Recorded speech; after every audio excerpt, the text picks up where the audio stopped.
all I could think of was they had dropped the atomic bomb. And I think we were waiting for something more to happen. You couldn't stand up. It was impossible to stand up. So I couldn't tell you if we just laid there on the snowbank or what. It's crazy. It's just a blank. I am Donna Gifford, and I was born in Fairbanks, Alaska, lived down around the Gulkana area, and I've been here in Valdez since 1950. I got married very young. I got married at the age of 14. Had my son when I was 15. We lived in an 8 by 34 foot trailer on the waterfront, the first trailer down. At the time of the earthquake, my husband was doing a survey school in Anchorage. So we were up there, and he had just gotten home from school, and my son, who was a year old, was sick. He had a real high fever, and I wasn't feeling good, so I was in my pajamas, but we were staying in a motel, and I was laying on the bed and talking to my husband while he was in the restroom, and it hit, and he ripped the toilet holder out of the wall trying to get up. It was swinging that hard. And I looked out the window, or first of all, I looked into the front room. It was just 2 rooms.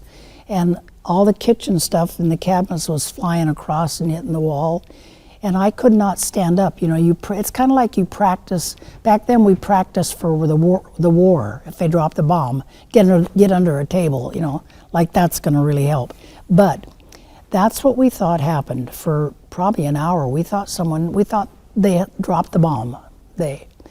My husband finally got up. He got our son out of the crib, took him out and put him in the snowbank in front of the door, and I just froze. Even though I knew what to do, I froze. So it's pretty frightening. You train and know what to do, but when it happens, do you do it?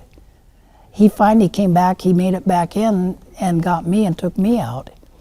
And it just lasted so long.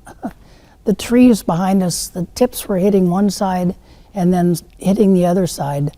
It was just unreal, and the ground was opening up and shutting and turned to water, liquefies. I can just remember the trees that you know, they were 20, 30 feet, but the little willows, I guess they are, alders. Like I said, the tops were, that was the sound I remember in Anchorage. Just that swish, swish, swish, like whipping a stick around. Don't remember any smells. It was just very quiet after that because all the power was off. No sounds at all. A few horns beeping. I know took us 3 days to find out if there was any Valdez left.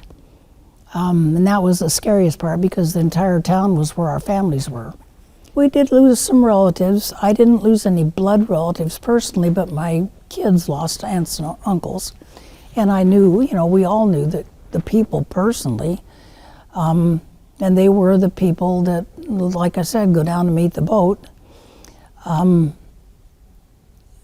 we got back here,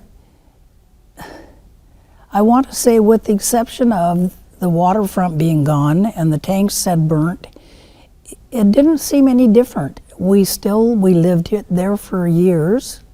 In fact, we didn't build our new house over here until 1966, I believe. So we lived in everything over there in Old Town. It was all put back together and just like home again.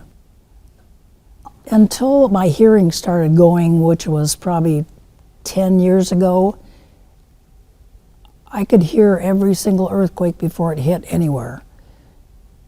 It was almost like a sixth sense. You could feel it.